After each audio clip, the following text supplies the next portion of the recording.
రాష్ట్ర ఆర్థిక పరిస్థితి అంతంత మాత్రంగానే ఉంది అని చెప్పుకుంటున్న ఈ చంద్రబాబు నాయుడు గారు మరి రాజధానికి సంబంధించి భూసేకరణ ఇంకా ఎందుకు చేస్తున్నారు? అంటే భూసేకరణ చేయడానికి రాష్ట్ర ఆర్థిక పరిస్థితి బాగా ఉందా?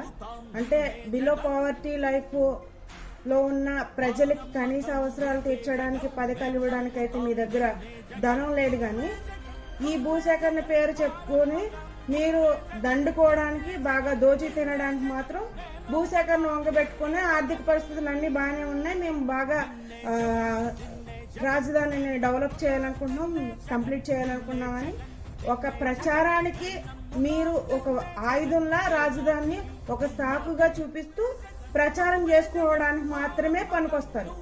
ప్రచారం చేసుకుని తిరగడంలో, ప్రచారం చేసుకుని వినవడంలో చంద్రబాబు నాయుడు గారిని మించిన ప్రభుత్వం అనేది ఇంకొకటి ఉండదు. కేవలం ప్రచారాలకు మాత్రమే మీరు నాయకుడు. మా నాయకుడు జగన్మోహన్ రెడ్డి గారు ప్రచారం చేయకుండా ప్రభుత్వ పరిపాలన ఎలా ఉంటుందో ప్రజలకి చేసి చూపించాడు.